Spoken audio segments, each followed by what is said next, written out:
আসসালামু আলাইকুম। সবাইকে আবারও নতুন আরেকটি ক্লাসে স্বাগত।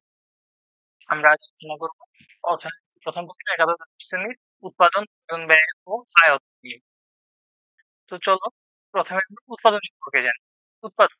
আচ্ছা, উৎপাদন বলতে আমাদের মাথায় কি আসে প্রথমে? কোনো কিছু সৃষ্টি করা বা কোনো কিছুকে তৈরি করা হচ্ছে উৎপাদন। তাই তো আসে আমাদের মাথায়, তাই না? কিন্তু অর্থনীতিতে উৎপাদন একটা ব্যাপক অর্থে ব্যবহৃত হয়। অর্থনীতিতে উৎপাদন ব্যাপক অর্থে ব্যবহৃত হয়। সাধারণত মানুষ কোনো কিছু সৃষ্টি করতে পারে না। আমরা উপযোগে যেমন বলেছিলাম মানুষ কোনো কিছু উপযোগ সৃষ্টি মানে কোনো কিছু তৈরি করতে পারে না। শুধুমাত্র প্রকৃত প্রদত্ত যেকোনো বস্তু তার হচ্ছে রূপ অথবা স্থান, কাল, পাত্রভেদে পরিবর্তন করে তার উপযোগ বৃদ্ধি করতে পারে। উৎপাদনও ঠিক তাই। মানুষ কোনো কিছু উৎপাদন সৃষ্টি করতে পারে না। জাস্ট ওইটার হচ্ছে বিভিন্ন আকার আকৃতি বা রূপ, স্থান, অবস্থা পরিবর্তনের মাধ্যমে তার উপযোগ বৃদ্ধি করতে পারে। আর এই যে উপযোগ বৃদ্ধিটা এটাই হচ্ছে অর্থনীতিতে উৎপাদন হিসেবে পরিচিত। তো আমরা যদি অধ্যাপক মার্শালের সংজ্ঞাটা দেখি, এই বস্তু জগতে মানুষ প্রকৃত পদার্থ বস্তুকে অধিকতর উপযোগী করে তোলার উদ্দেশ্যে এর পুনর্বিন্যাস করে যাতে তা অধিকতর কার্যকরী করা যায়, কার্য উপযোগী করা যায়। তো অর্থাৎ পুনর্বিন্যাসের মাধ্যমে অধিকতর কার্য উপযোগী করা। যেমন ধরো হচ্ছে একটা গাছ, গাছে আমরা হচ্ছে কাঠ বানাই হচ্ছে ওটা দিয়ে আমরা চেয়ার টেবিল তারপর হচ্ছে বিভিন্ন আসবাবপত্র তৈরি করি। এই যে এটার আমরা পুনর্বিন্যাসের মাধ্যমে তার কার্য উপযোগিতা বৃদ্ধি করতেছি।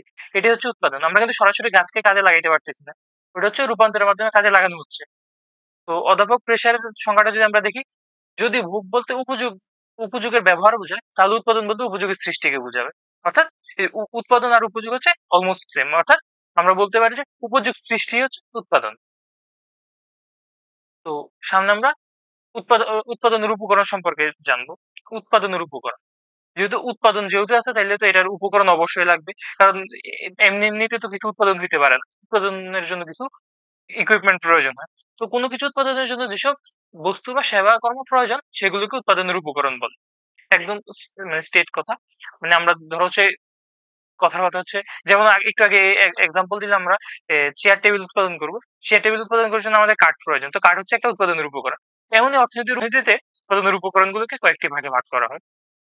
যেমন আমরা প্রথমে বলতে পারি ভূমি, তারপর হচ্ছে ২ নাম্বার শ্রম, ৩ নাম্বার মূল্য, ৪ নাম্বার হচ্ছে সংগঠন।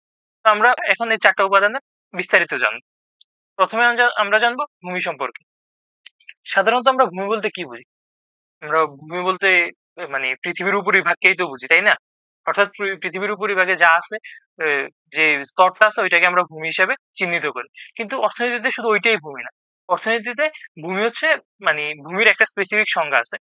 অর্থনীতিতে ভূমি হচ্ছে প্রকৃত প্রদত্ত সেসব বস্তু যেগুলো মানুষের মালিকানা ও নিয়ন্ত্রণাধীন এসে অর্থ উপার্জনে সহায়তা করে। এখানে ভূমির কিছু নির্দিষ্ট বৈশিষ্ট্য আছে। যেমন ভূমি হচ্ছে স্থানান্তরযোগ্য নয়, ভূমি হচ্ছে চাইলেই বাড়ানো সম্ভব না। এই বইয়ে অনেকগুলা বৈশিষ্ট্য দেয়া আছে। তোমরা ওই বৈশিষ্ট্যগুলো একটু দেখে নিবা। জাস্ট চোখ বুলাই নিলেই হবে যে ভূমি কি। মুদ্রা কথা, ভূমি বলতে বোঝা হচ্ছে প্রকৃতি প্রদত্ত সেসব বস্তু যা মানুষের মালিকানা এবং নিয়ন্ত্রণে এসে অর্থ উপার্জনে সহায়তা করে। এক্ষেত্রে ভূমির যোগান স্থির। ভূমির চাইলে যোগান বৃদ্ধি করা সম্ভব না, চাইলেই যোগান হ্রাস করা সম্ভব না। তবে এখানে একটা কন্ডিশন আছে। কন্ডিশনটা হচ্ছে বর্তমান যে আধুনিক প্রযুক্তিতে আমরা ধরো হচ্ছে একটা ভবন তৈরি করলাম। একতলা একটা ভবন তৈরি করলাম। ধরো একতলা একটা ভবন তৈরি করলাম। তো এখানে হচ্ছে আমার তো ধরো hypothetical ধরো এখানে হচ্ছে আমার অ্যা ১০ ফুট ১০ ফিট হচ্ছে জায়গা লাগছে আমার একটা ভূমি তৈরি করতে। ধরো এটা হচ্ছে ১০ ফিট। তো আমার এই জায়গাটা তো ভবনের নিচে চলে গেছে। জায়গাটা আমি চাইলে ব্যবহার করতে পারতেছি?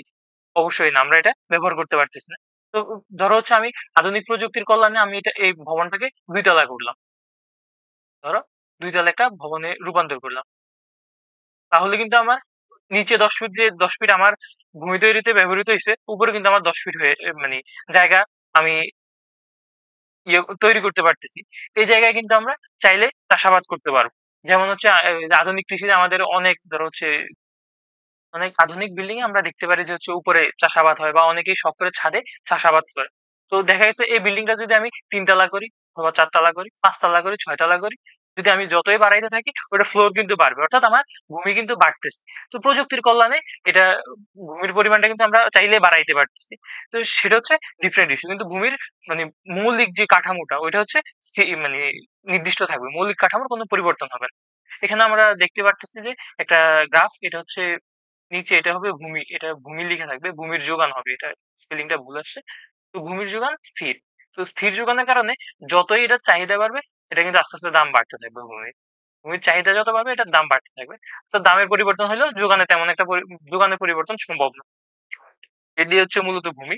তো তোমরা বই থেকে ভূমির বৈশিষ্ট্যগুলো অবশ্যই দেখে নেবা। ২ নম্বরে আমরা আসি শ্রম। শ্রমকে বলা হয় হচ্ছে উৎপাদনের জীবন্ত উপকরণ। আর শ্রমের একটা বৈশিষ্ট্য হচ্ছে শ্রম হচ্ছে শ্রমিকের শ্রমিকের সাথে সম্পর্কিত। অর্থাৎ শ্রমিকের উপস্থিতিতেই শ্রমের ব্যবহার সম্ভব। শ্রমিকের অনুপস্থিতিতে শ্রমের ব্যবহার সম্ভব না। অর্থনীতিতে শ্রম ছাড়া কোনো কিছুই উৎপাদন করা সম্ভব না। তো তোমরা বলবো হচ্ছে আধুনিক প্রযুক্তিতে তো এআই অথবা আর্টিফিশিয়াল ইন্টেলিজেন্স, তারপর হচ্ছে আরো বিভিন্ন উপকরণের সাহায্যে শ্রম ছাড়াই উৎপাদন করা যায়। তোমরা দেখো ওই আর্টিফিশিয়াল ইন্টেলিজেন্স অথবা যে এআই যেটাই বলতে চাচ্ছ, ওইটা উৎপাদনে কিন্তু শ্রম প্রয়োজন। অর্থাৎ শ্রমের উৎপাদনে শ্রমের বিকল্প কোনো কিছু নেই। তো শ্রমের এখানে একটা অধ্যাপক মার্শালের সংজ্ঞা দেয়া আছে, মানসিক ও শারীরিক যেকোনো প্রকার পরিশ্রম যা আংশিক বা সম্পূর্ণভাবে আনন্দ ছাড়া অন্য কোনো উপকারের জন্য করা হয় তাকে শ্রম বলে। শ্রমের বিনিময়ে যেটা দেওয়া হয় সেটাকে বলা হয় মজুরি বা ওয়েজ। অর্থনীতিতে মজুরিকে ওয়েজ বলা হয়। শ্রমের যোগান রেখাটা হচ্ছে একটু ডিফারেন্ট। যেমন শ্রমের যোগান রেখাটা হচ্ছে উল্টো দিকে হয়। ওয়েজ রেখাটা শ্রমের যোগান রেখাটা হচ্ছে উল্টো দিকে হয়। কেন উল্টো দিকে হয়? এটা কোশ্চেন অবশ্যই থাকতে পারে তোমাদের। শ্রমের যখন মজুরি কম থাকে তখন সে অধিক মজুরির লোভে বেশি পরিশ্রম করে। শ্রমিকের কথা বলতেছি। শ্রমিক হচ্ছে অধিক মজুরির জন্য বেশি পরিশ্রম করে। অর্থাৎ আমরা মজুরির পরিমাণ যত বাড়াবো শ্রমের যোগান তত বাড়তে থাকবে। কিন্তু একটা নির্দিষ্ট পর্যায়ে যেয়ে শ্রমিক বিলাসী হয়ে যাবে। শ্রমিক বিলাসী হয়ে গেলে ওই সময় মজুরি যতই বাড়ানো হয় তার কিন্তু শ্রমের যোগান কিন্তু বাড়বে না। এখানে আমার ওয়েজ হবে আর এখানে হচ্ছে আমার এক্স হবে। অর্থাৎ এখানে শ্রমের পরিমাণ। তো একটা নির্দিষ্ট পর্যায়ে যেয়ে আমি যদি মজুরি আরো বাড়াইতে থাকি শ্রমের যোগান কিন্তু ওই অনুসারে বাড়বে না। আগের অনুযায়ী অনুপাতে বাড়বে না, বরং কমতে থাকবে। একটা নির্দিষ্ট সময় যায় শ্রমের হচ্ছে যোগান একদম হ্রাস পেয়ে যাবে। পূর্বের থেকেও বেশি হ্রাস পেতে পারে যদি আমি মজুরি একদম বাড়াইতে থাকি। তো শ্রমের যোগান রেখাটা এই ক্ষেত্রে বাম থেকে ডানে ঊর্ধ্বগামী হয় ঠিকই, তবে সেটা হচ্ছে উল্টো যোগান রেখা হয়। শ্রমেরও কিছু নির্দিষ্ট বৈশিষ্ট্য আছে। ওই বৈশিষ্ট্যগুলো বইয়ে দেয়া আছে। তোমরা এটা জাস্ট একটু চোখ বৈশিষ্ট্য ৪ টা উপকরণেরই বৈশিষ্ট্যগুলো জাস্ট একটু চোখ বুলায়ে নিবা। তারপর আমাদের আছে মূলধন। মূলধন হচ্ছে উৎপাদনের উৎপাদিত উপকরণ। এক কথায় বলতে গেলে আমরা বলতে পারি হচ্ছে মূলধন হচ্ছে উৎপাদনের উৎপাদিত উপকরণ যা ভবিষ্যতে অধিকতর উৎপাদনে ব্যবহৃত হয়। তো এখানে কি লিখা আছে? সাধারণত উৎপাদনের ৩য় উপাদান হচ্ছে মূলধন। সাধারণত মূলধন বলতে টাকা পয়সা বা ব্যবসায় নিয়োজিত অর্থকে বোঝায়। কিন্তু অর্থনীতিতে মূলধন বলতে মানুষের শ্রম দ্বারা যে জিনিসটা উৎপাদিত হয় এবং পুনরায় অধিকতর উৎপাদন কাজে ব্যবহৃত হয় তাকে বোঝায়।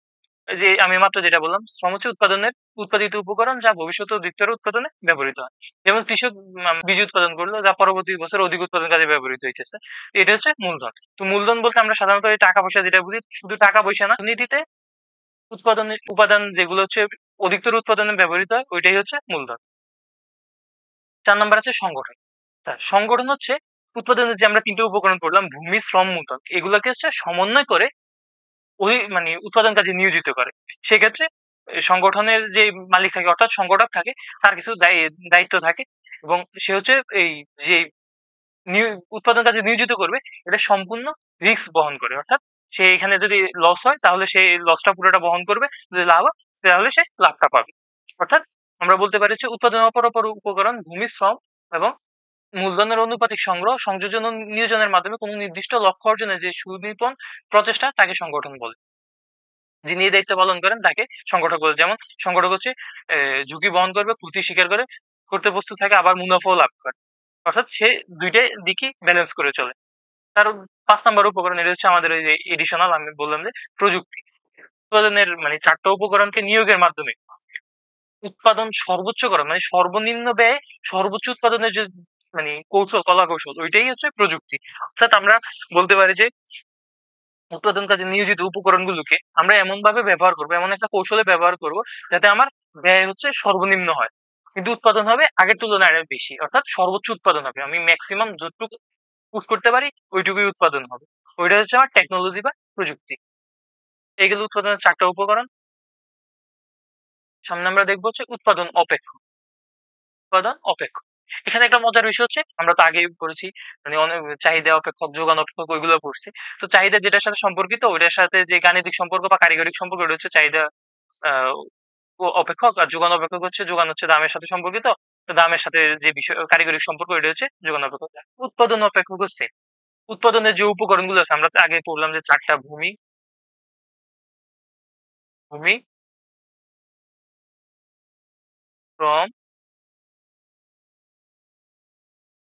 মূলধন, আর হচ্ছে সংগঠন। এই 4টা উপকরণের সাথে যে উৎপাদনের পরিমাণের যে সম্পর্কটা, ওইটাই হচ্ছে ওইটার গাণিতিক প্রকাশটাই হচ্ছে উৎপাদন অপেক্ষক। যেমন এখানে কি লিখে আছে, কোন ফার্মে ব্যবহৃত উপকরণ এবং বস্তুগত উৎপাদনের মধ্যেকার সম্পর্কে উৎপাদন অপেক্ষক বলে। অর্থাৎ উৎপাদন ও এবং উপকরণের মধ্যে যে কারিগরিক সম্পর্ক বিরাজ করে তাকে উৎপাদন অপেক্ষক বলে। তাহলে আমরা সোজা কথা বলতে পারি যে উৎপাদনের 4টা মানে উৎপাদনের যে উপকরণগুলো আছে ওই উপকরণের সাথে উৎপাদনের পরিমাণে কারিগরিক বা গাণিতিক বা প্রযুক্তিগত যে সম্পর্ক ওইটাই হচ্ছে উৎপাদন অপেক্ষক। এক কথায় শেষ এটা। আচ্ছা, এখানে উৎপাদন অপেক্ষক আবার ২ ধরনের। একটা হচ্ছে স্বল্পকালীন উৎপাদন অপেক্ষক, একটা দীর্ঘকালীন উৎপাদন অপেক্ষক। এখন আমরা এই জায়গাটাতে মানে সবচেয়ে বেশি ভুল হয় স্টুডেন্টদের। তো এটা আমরা একটু ইজিলি বুঝার ট্রাই করি। মানে একদম সহজ টেকনিক। স্বল্পকালীন উৎপাদন অপেক্ষক। এখন স্বল্পকাল বলতে তুমি কি বুঝো? আমাকে বলো। মানে কিছু মানে বুঝা যায়? অবশ্যই বুঝা যায় না। দীর্ঘকাল বলতে কি বুঝো? মানে এটা তো একটা প্যারামিটার থাকা উচিত অবশ্যই। যে কি দ্বারা আমি স্বল্পকাল বুঝবো আর কি দ্বারা দীর্ঘকাল বুঝবো।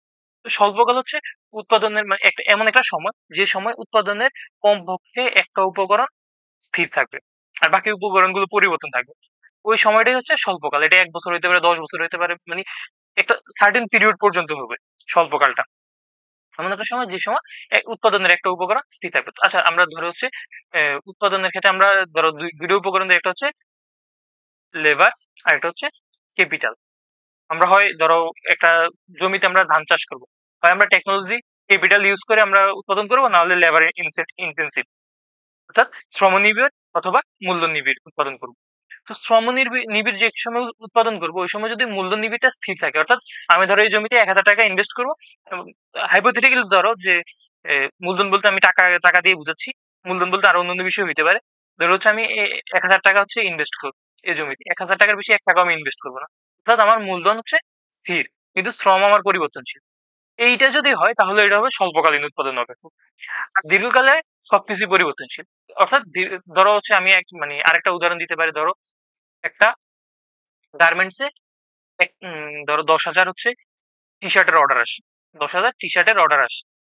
এখন ওই গার্মেন্টস এর ক্যাপাসিটি হচ্ছে ধরো ৫,০০০। ৫,০০০ টি-শার্ট সে উৎপাদন করতে পারে। এখন ধরো তার ১০,০০০ যে সময় আসছে ওই সময় ও হচ্ছে ধরো ওভারটাইম করায়া মানে বেশি করে খাটায়া শ্রমিকদের সে সর্বোচ্চ ৭ থেকে ৮,০০০ পর্যন্ত এটাকে বুস্ট করতে পারবে। এর বেশি তার পক্ষে বুস্ট করা সম্ভব না। অর্থাৎ তার এখানে উৎপাদনের উপকরণগুলো সীমিত। এটাই হচ্ছে স্থির উপকরণ। কিন্তু ধরো এমন একটা পজিশন ধরো যে তার ৫,০০০ ছিল, এখন তার হচ্ছে দীর্ঘকালে এই যে এটা ১০,০০০ হইছে। ১০,০০০ তার অর্ডার আসছে। এখন সে তার উপকরণের পরিমাণ বৃদ্ধি করছে। অর্থাৎ ধরো শ্রমিকের পরিমাণ বৃদ্ধি করে সে এখন মান্থলি ধরো হচ্ছে ১০,০০০ টি-শার্ট উৎপাদন করতে পারতেছে। এটা তার কন্টিনিউয়াসলি চলতেছে। কারণ সে হচ্ছে এখানে টাকা ইনভেস্ট করে সেটা হচ্ছে দীর্ঘকালে সে বাড়াইছে। স্বল্পকালে তার পক্ষে এটা বাড়ানো সম্ভব ছিল না। কারণ স্বল্পকালে তার ধরো হচ্ছে এই একটা অর্ডারই আসছে। আর সামনে কোনো অর্ডার আসলো না ১০,০০০ এর। তো সে শুধু ১০,০০০ এ বুস্ট করে ১০,০০০ এর জন্য উপকরণ কিনে বিনিয়োগ করে তো তার লস করে লাভ নাই। বুঝো নাই বিষয়টা? এটাই হচ্ছে স্বল্পকাল এবং দীর্ঘকালের। আমরা ইজিলি বলতে পারি হচ্ছে স্বল্পকাল হচ্ছে মানে এমন একটা পিরিয়ড যে সময় উৎপাদনের কমপক্ষে একটা উপকরণ স্থির থাকবে। আর দীর্ঘকাল হচ্ছে এমন একটা পিরিয়ড যে সময় উৎপাদনের সকল উপকরণই পরিবর্তনশীল থাকবে। এটা হচ্ছে উৎপাদনের অপেক্ষকের স্বল্পকালীন উৎপাদন অপেক্ষক এবং দীর্ঘকালীন উৎপাদন অপেক্ষক। সামনে আমরা দেখব গড়, গড়, মোট এবং প্রান্তিক উৎপাদনের ধারণা। তো মোট উৎপাদন তো আমরা জানি যে একটা কারখানাতে ধরো হচ্ছে লেবার এন্ড ক্যাপিটাল ইউজ করে সে টোটাল ১,০০০ একক হচ্ছে প্রোডাক্ট উৎপাদন করছে, প্রোডিউস করছে। তো ১,০০০ এককই তার মোট উৎপাদন। অর্থাৎ x1 প্লাস x2 প্রতি একক যোগ করে আমরা মানে xn পর্যন্ত যাব। তাহলে টোটাল যা হবে এটা হচ্ছে মোট উৎপাদন। মোট উৎপাদন। তো মোট উৎপাদনটা আমরা যদি টোটাল মানে ধরো হচ্ছে এখানে কি লিখা আছে, উপকরণের প্রদত্ত পরিমাণ ব্যবহার করে যে পরিমাণ উৎপাদন পাওয়া যায় তাই হচ্ছে মোট উৎপাদন। এক্ষেত্রে মোট উৎপাদন অপেক্ষক হচ্ছে L এর পরিমাণ দ্বারা যে পরিমাণ Q এর মান পাওয়া যাবে তাই হচ্ছে মোট উৎপাদন। অর্থাৎ K এবং L এর পরিমাণ দ্বারা যে পরিমাণ Q পাওয়া যাবে ওইটা হচ্ছে মোট উৎপাদন। তো মোট উৎপাদন তো গেল, মানে টোটাল আমরা যা উৎপাদন করবো এটা সমষ্টি হচ্ছে মোট উৎপাদন। তো মোট উৎপাদনের ক্ষেত্রে গেল। আর গড় উৎপাদনের ক্ষেত্রে পরিবর্তনশীল উপকরণ দ্বারা মোট উৎপাদনকে ভাগ করলে যা পাওয়া যায় তাকে গড় উৎপাদন বলে। অর্থাৎ পরিবর্তনশীল উপাদান, ধরো আমরা এখানে ধরলাম হচ্ছে পরিবর্তনশীল উপাদান হচ্ছে আমার লেবার। তো লেবার দ্বারা আমরা হচ্ছে টোটাল টিপি কে ভাগ করব। টিপি কে ভাগ করলে আমরা যা পাবো এটাই হচ্ছে আমার গড় উৎপাদন। অর্থাৎ আমরা টোটাল কিউ দ্বারা টিপি কে ভাগ করব। কিউ দ্বারা টিপি কে ভাগ করলে যা পাবো এটা হচ্ছে গড় উৎপাদন। আর প্রান্তিক উৎপাদনের ক্ষেত্রে অতিরিক্ত এক একক উপকরণ নিয়োগের ফলে মোট উৎপাদন যে পরিবর্তন হবে ওইটা হচ্ছে প্রান্তিক উৎপাদন। এখানে কি লিখেছে আমরা একটু দেখি। অন্যান্য উপকরণ স্থির থেকে বা অপরিবর্তনশীল হবে। পরিবর্তনশীল উপকরণের একক পরিবর্তনের ফলে মোট উৎপাদনের যে পরিবর্তন তাই হচ্ছে প্রান্তিক উৎপাদন। অথবা কোনো নির্দিষ্ট সময় n তম একক উপকরণের প্রান্তিক উৎপাদন হলো n, এবং n-1তম এককের উপকরণের নিয়োগের ক্ষেত্রে মোট উৎপাদনের পার্থক্যই হলে প্রান্তিক উৎপাদন। অর্থাৎ যেটা বললাম এটাই, যে অতিরিক্ত যদি আমরা এক একক উপকরণ নিয়োগ করি তাহলে মোট উৎপাদনের যে পরিবর্তন হবে ওইটা হচ্ছে প্রান্তিক উৎপাদন। ধরো হচ্ছে আমার টোটাল প্রোডাকশন হচ্ছে 100 একক, আমি এখানে 10 একক লেবার নিয়োগ করলাম। 10 একক লেবার নিয়োগ করার কারণে আমার উৎপাদন টোটাল টিপি হয়ে গেল হচ্ছে 1200।